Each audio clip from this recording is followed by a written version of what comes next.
Hello बच्चों, चलिए आज का हमारा प्रश्न है परवलयों एक्स स्क्वायर बराबर 4ay वाई स्क्वायर बराबर 4a गुणा एक्स माइनस ए की नाभियों को मिलाने वाली रेखा को व्यास मानकर निर्मित वृत्त का समीकरण ज्ञात कीजिए। तो हमें यहाँ से वृत्त का समीकरण ज्ञात करना है। तो यहाँ से इस प्रश्न को करने हेतु हमारे पास यहाँ से हमारी मुख्य अवधारणा कार्य करेगी।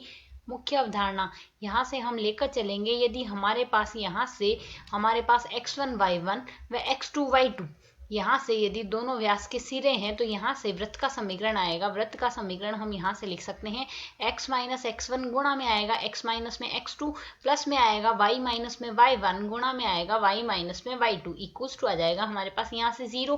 तो यदि अब हम यहाँ से देखें, इनकी नाभियों को हमने व्यास के सिरे मानना है।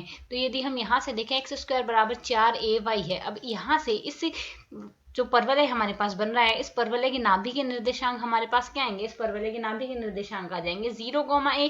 ठीक इसी प्रकार यदि हम यहाँ से देखें वाई स्क्वायर बराबर 4a गुणा x माइनस ए, तो यहाँ से यह जो परवलय पहला वाला परवलय है वह हमारे पास उसका यदि शीर्ष देखेंगे, इसका शीर्ष तो आएगा मूल बिंदु तथा परवलय हमारे पास यहाँ से कुछ इस प्रकार बनेगा। यहाँ इसकी नाभि आ गई 0, a निर्देशांक के साथ। यह आएगा हमारे पास मूल बिंदु, यह आएगा x अक्ष और यह आएगा हमारा y अक्ष। इसी प्रकार यदि हम यहाँ से इस परवलय की चर्चा करें तो इसकी नाभि हमारे पास आएगी। यहाँ से नाभि से पहले यदि हम यहाँ से इसका शीर्ष देखें, इसका शीर्ष आएगा हमारे पास a, 0 पर।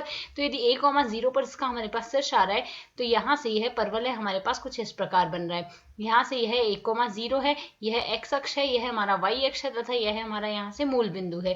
तो यहाँ से यहाँ यह आएगी हमारे पास नाभि का निर्देशांक आएगा 2, 1, 0। तो एक बिंदु तो यह हो गया, दूसरा बिंदु का निर्देशांक यह हो गया। नाभि के यहाँ से अब हमने व्यास मानना है, एक तो 0, a और दूसरा हमें यहाँ से दिया गया है 2, 1, 0। यहाँ से इससे इन दोनों सिरों से जाने वाले व्यास का हमें वृत्त का समीकरण निकालना है। तो वृत्त का समीकरण हमारे पास क्या आ जाएगा?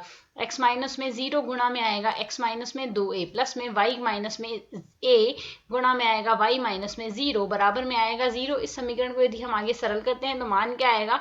x गुणा में x माइनस में 2a प्लस में y गुणा में y माइनस में a बराबर आ जाएगा हमारे पास यहाँ से 0। इसे यदि सरल कर ले तो x स्क्वायर माइनस में 2ax प्लस में y स्क्वायर माइनस में ay बराबर आ गया 0। यह आ जाएगा हमारे पास वृत्त का समीकरण जो हमें यहाँ से ज्ञात करना है। आशा है समझ आया। धन्यवाद।